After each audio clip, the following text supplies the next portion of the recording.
Llegamos ahora al capítulo 9. En este capítulo, Dios revisa el pasado de la nación de Israel. Dios conocía a Israel y sabía que su pasado no era bueno. Dios no la salvó porque era buena. No la llamó porque fuera una nación superior, porque no lo era. Y amigo oyente, Dios no nos ha salvado porque nosotros seamos sobresalientes o superiores o buenos. El único tipo de hombre a quien Dios salva es a los malos. Un pastor cuenta que en cierta ocasión, cuando se dirigía hacia la iglesia, caminaba a poca distancia de algunos muy buenos hermanos miembros de su iglesia. Atravesaban un parque frente a la biblioteca, cuando un vago se acercó a los hermanos que iban adelante y les pidió una limosna, pero ellos no le dieron nada, lo cual estaba bien porque se les había advertido siempre en la iglesia que era mejor enviar a tales hombres a un lugar que hay, dedicado especialmente para ayudar a hombres como este. Pero él no quiso aceptar eso. Claro que quería dinero para comprar bebidas alcohólicas. Cuando el pastor pasó junto a él, el vago, sin saber de quién se trataba, por supuesto, le dijo, «¿Sabe? El problema con esa gente que acaba de entrar en esa iglesia es que se creen mejores que los demás». El pastor le contestó entonces, «¿Sabe? Es interesante lo que usted dice que ellos se creen mejores que los demás. Sucede que yo les conozco y me acuerdo del día cuando vinieron a Cristo. ¿Y sabe usted por qué vinieron?» El hombre miró al pastor con una expresión de sorpresa, mientras el pastor continuó diciendo, «Vinieron porque no se creían mejores que los demás. Francamente, ellos creían que eran peores que los demás. En efecto, ellos creían que eran pecadores y que necesitaban un Salvador. Por eso vinieron a Cristo». Le digo, concluye el pastor, que este pobre hombre se quedó con la boca más abierta de lo que la tenía cuando yo me acerqué a él. Porque la idea común es que la iglesia está integrada por aquellos que se creen mejores que los demás. Ahora, si eso es verdad, entonces ciertamente no es una iglesia, por lo menos en el sentido en que se describe en el Nuevo Testamento. Amigo oyente, Dios nos salva porque somos malos, porque conoce nuestra condición perdida. Por eso nos salva. Veamos pues los primeros 2 versículos de este capítulo 9 de Deuteronomio. «Oye Israel, tú vas hoy a pasar el Jordán para entrar a desposeer a naciones más numerosas y más poderosas que tú, ciudades grandes y amuralladas hasta el cielo, un pueblo grande y alto, hijos de los anaseos, de los cuales tienes tu conocimiento y has oído decir, ¿quién se sostendrá delante de los hijos de Anac? Dios da un informe en cuanto a la tierra, el cual es peor que el informe que dieron los espías al volver ellos de la tierra. Dios conocía la tierra y sabía quiénes estaban en ella. Sin embargo, Dios les había mandado a que entraran. Pero habían rehusado entrar porque no creyeron a Dios.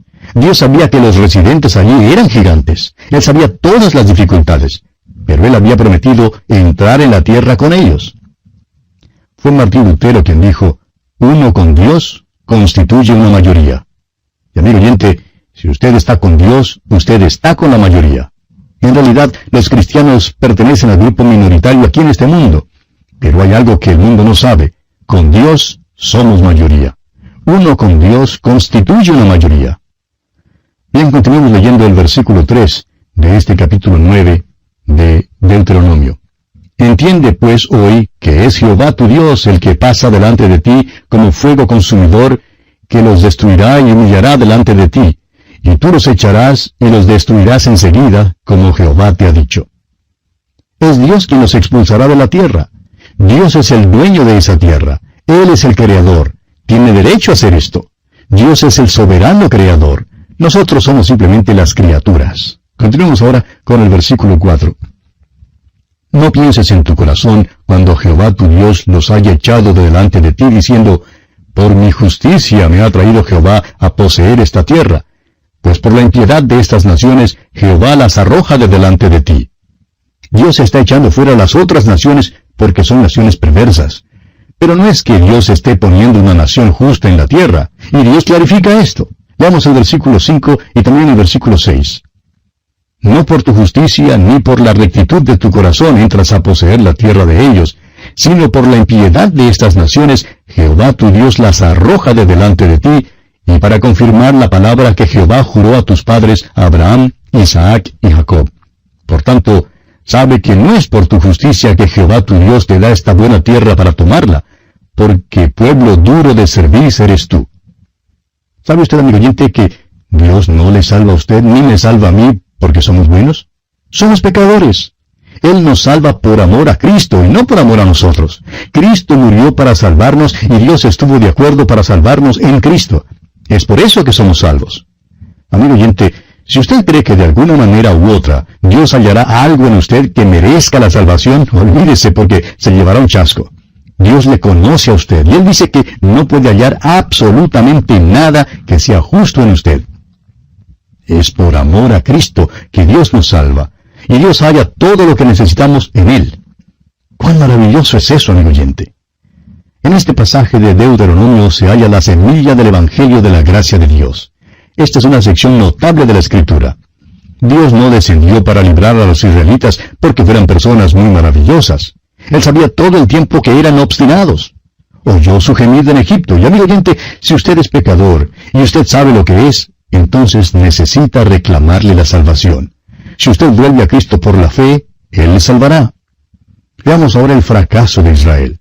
Leamos el versículo 7 de este capítulo 9 de Deuteronomio. Acuérdate, no olvides que has provocado la ira de Jehová tu Dios en el desierto. Desde el día que saliste de la tierra de Egipto hasta que entrasteis en este lugar, habéis sido rebeldes a Jehová. Moisés les hace recordar su historia del pasado y se refiere específicamente al tiempo cuando hicieron el becerro de oro. En Éxodo capítulo 32, versículo 4, leemos las siguientes palabras. Y él los tomó de las manos de ellos, refiriéndose a los zarcillos de oro. Las mujeres y los hombres también se quitaron sus zarcillos de oro y se los dieron a Aarón. Estos zarcillos de oro eran señal de la idolatría. Los llevaban en una sola oreja. Esta gente había ido a la idolatría, y Aarón tomó los zarcillos de oro, dice aquí, y le dio forma con buril, e hizo de ello un becerro de fundición. Entonces dijeron, Israel, estos son tus dioses que te sacaron de la tierra de Egipto. Y Dios hace que los israelitas se acuerden de esto. Dios les hizo recordar eso una vez más allá en el Salmo 106, versículo 19, cuando dijo, hicieron becerro en Horeb, se postraron ante una imagen de fundición. Dios les exigió que se acordaran, pero se los olvidó. Leamos ahora el versículo 8 de este capítulo 9 de Deuteronomio.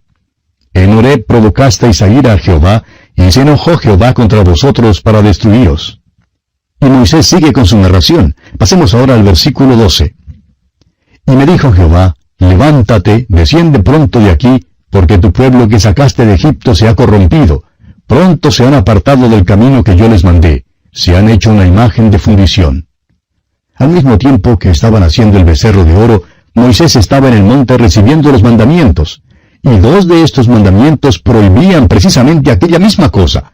No tendrás dioses ajenos delante de mí. No te harás para ti escultura ni imagen alguna.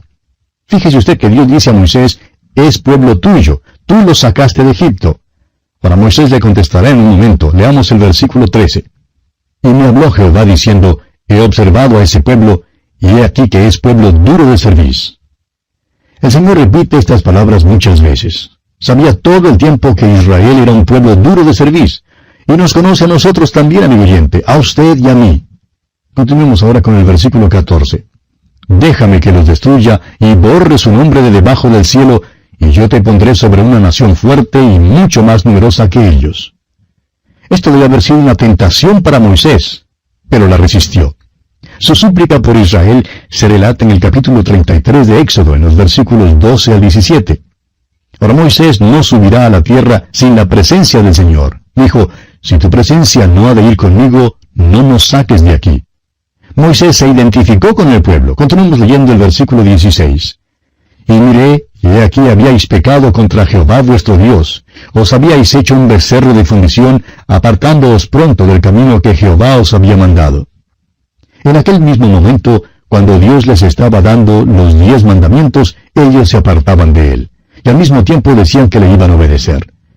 Suponemos que a la gente le sea posible fingir más en cuanto a la religión que en cuanto a cualquier otra cosa. Parece ser algo característico de la naturaleza humana. Creemos que a veces los hombres son verdaderamente sinceros, y sin embargo son tan falsos que es el colmo. Todos necesitamos orar la oración del salmista, allá en el Salmo 139, versículos 23 y 24. Examíname, oh Dios, y conoce mi corazón. Pruébame y conoce mis pensamientos, y ve si hay en mí camino de perversidad, y guíame en el camino eterno. El apóstol Pablo, por su parte, tiene esta palabra de amonestación para los creyentes. La encontramos en la segunda carta a los Corintios, capítulo 13, versículo 5, cuando él dice: «Examinaos a vosotros mismos si estáis en la fe. Probaos a vosotros mismos. ¿O no os conocéis a vosotros mismos que Jesucristo está en vosotros, a menos que estéis reprobados?» Examínese para ver si está o no en la fe, amigo oyente. Creemos y predicamos la seguridad del creyente. Creemos que el creyente está seguro, pero también creemos y predicamos la inseguridad del fingidor o hipócrita. Y hay muchos fingidores. Cada uno de nosotros necesitamos examinar nuestros corazones. Leamos ahora los versículos 17 y 18 de este capítulo 9 de Deuteronomio. «Entonces tomé las 2 tablas y las arrojé de mis 2 manos, y las quebré delante de vuestros ojos, y me postré delante de Jehová como antes, 40 días y 40 noches. No comí pan ni bebí agua, a causa de todo vuestro pecado que habíais cometido haciendo el mal ante los ojos de Jehová para enojarlo». Ahora note usted que Moisés conocía a Dios. El salmista dice allá en el Salmo 103, versículo 7, «Sus caminos notificó a Moisés y a los hijos de Israel sus obras». Los hijos de Israel vieron el monte que humeaba, vieron el juicio de Dios, vieron su gloria, pero no le conocieron. Moisés, en cambio, sí le conoció. Moisés conoció sus caminos. Moisés comprendió 2 cosas en cuanto a Dios que nos son reveladas aquí. No son paradójicas ni son contradictorias. Moisés sabía que Dios aborrece el pecado. Y permítanos decirle, amigo oyente, que hoy no tenemos ni la más remota concepción de cómo aborrece Dios el pecado, ni cómo intenta castigarlo. Moisés se arrodilló delante de Dios y ayunó y clamó a Dios por 40 días y 40 noches. Moisés conocía los caminos de Dios, sabía cómo Dios aborrece el pecado. Parece que en nuestro día el cristiano ordinario no se da cuenta de cuánto aborrece Dios el pecado en su vida. Y amigo oyente, Dios tratará ese pecado en su vida y también en la mía. Hay algunos miembros de la iglesia que tratan de embaucar a Dios. Los días se convierten en años y luego la mano de Dios se mueve en juicio en sus vidas. Y a veces el juicio es muy severo. Es que Dios aborrece el pecado. Dios castiga el pecado. Moisés conoció también la misericordia de Dios. Moisés viene ante Dios porque confía en su misericordia. Dios castigará el pecado, pero amigo oyente, nosotros no comprendemos cuán maravilloso es Él. Él es tan bondadoso, extiende misericordia al pecador. Le ha extendido su misericordia a usted, de eso estamos seguros. Yo sé que a mí me ha extendido su misericordia. Y de la misma manera, el Señor extendió su misericordia a Moisés y a Israel. Y bien, vamos a detenernos aquí por hoy, amigo oyente, porque nuestro tiempo ya ha concluido. Continuaremos, Dios mediante, en nuestro próximo programa, con este estudio del capítulo 9 de Deuteronomio. Será pues, hasta entonces, que el Señor le bendiga abundantemente. Continuamos hoy estudiando el capítulo 9 de Deuteronomio, y en nuestro programa anterior decíamos que Moisés había comprendido 2 cosas en cuanto a Dios, las cuales se revelan aquí. No son paradójicas ni contradictorias. En primer lugar, Moisés sabía que Dios aborrece el pecado. Amigo oyente, hoy en día no tenemos ni la más remota concepción de cómo aborrece Dios el pecado, ni cómo intenta castigarlo. Moisés se arrodilló delante de Dios y ayunó y clamó a Dios por 40 días y 40 noches. Moisés conocía los caminos de Dios, sabía cómo Dios aborrece el pecado. Parece que hoy en día el cristiano ordinario no se da cuenta de cómo aborrece Dios el pecado en su vida. Y amigo oyente, Dios tratará ese pecado en la vida suya y lo hará también en la vida mía. Hay algunos miembros de iglesia que tratan de embaucar a Dios, fíjese usted. Los días se convierten en años y luego la mano de Dios se mueve en juicio en sus vidas. Y a veces el juicio es muy severo. Es que Dios aborrece el pecado, Dios castiga el pecado. Ahora Moisés conocía también la misericordia de Dios. Esta es la segunda cosa que Moisés comprendió en cuanto a Dios. Moisés viene a Dios porque confía en su misericordia. Dios castigará el pecado, pero amigo oyente, nosotros no comprendemos cuán maravilloso es Él. Él es tan bondadoso, extiende su misericordia al pecador. Le ha extendido su misericordia a usted, de eso estamos seguros. Yo sé que a mí me ha extendido su misericordia. Y el Señor extendió su misericordia a Moisés y a Israel. Escuche usted lo que dice Moisés aquí en el versículo 19 de este capítulo 9 de Deuteronomio. Porque tenía causa del furor y de la ira con que Jehová estaba enojado contra vosotros para destruiros, pero Jehová me escuchó aún esta vez. Ahora Dios no extendió su misericordia a Moisés simplemente porque era Moisés. Dios no oyó la súplica de Moisés porque Moisés era el libertador o el líder de los israelitas.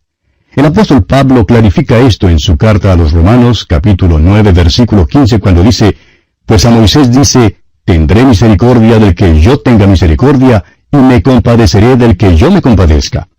Amigo oyente, Dios es soberano, y Él soberanamente extiende su misericordia. ¡Cuán maravilloso es Él, amigo oyente! A usted y a mí simplemente no nos es posible comprenderlo. Continuemos ahora leyendo los versículos 20 y 21 de este capítulo 9 de Deuteronomio. Contra Aarón también se enojó Jehová en gran manera para destruirlo, y también oré por Aarón en aquel entonces. Y tomé el objeto de vuestro pecado, el becerro que habíais hecho, y lo quemé en el fuego, y lo desmenucé moliéndolo muy bien, hasta que fue reducido a polvo, y eché el polvo de él en el arroyo que descendía del monte. Ahora, si este incidente no fuera tan trágico, hasta sería cómico. Moisés hace que los israelitas se beban su ídolo. Pasemos ahora al versículo 24. Rebeldes habéis sido a Jehová desde el día que yo os conozco. Este es el resumen. Nunca hubo ni siquiera un día en el cual en verdad estos israelitas se hallaran fieles a Dios. ¡Qué descripción! Estamos propensos a criticarlo, ¿no es verdad? Pero, ¿qué de la iglesia hoy en día? Tememos que haya muchas iglesias aún en nuestros días, aún aquellas iglesias que se dicen ser conservadoras, que no se hallan fieles a Dios ni siquiera un solo día. Se jactan de que son tan sanas en la fe, pero están dormidas. Continuemos ahora con el versículo 25. Me postré pues delante de Jehová. 40 días y 40 noches estuve postrado, porque Jehová dijo que os había de destruir. Esto fue después de que ellos rehusaron entrar en la tierra prometida en Cades Barnea. Moisés conocía a Dios. Moisés sabía que Dios juzga el pecado. Leamos ahora los versículos 26 hasta el 29 de este capítulo 9 de Deuteronomio. Y oré a Jehová diciendo, Oh Señor Jehová, no destruyas a tu pueblo y a tu heredad que has redimido con tu grandeza, que sacaste de Egipto con mano poderosa. Acuérdate de tus siervos Abraham, Isaac y Jacob. No mires a la dureza de este pueblo, ni a su impiedad, ni a su pecado. No sea que digan los de la tierra de donde los sacaste, por cuanto no pudo Jehová introducirlos en la tierra que les había prometido, o porque los aborrecía, los sacó para matarlos en el desierto. Y ellos son tu pueblo y tu heredad, que sacaste con tu gran poder y con tu brazo extendido. Ahora Moisés sí sabía orar. Ojalá que yo supiera orar así como oraba Moisés. Recuerde usted que allá en el versículo 12 Dios dijo, porque tu pueblo que sacaste de Egipto se ha corrompido. Ahora imagínese usted a Moisés diciéndole a Dios que se ha equivocado. Moisés dice, no son pueblo mío, sino tuyo.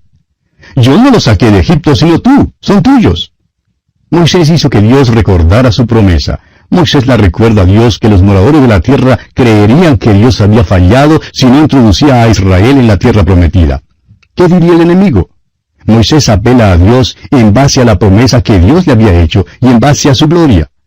Ese tipo de oración sí mueve el brazo de Dios.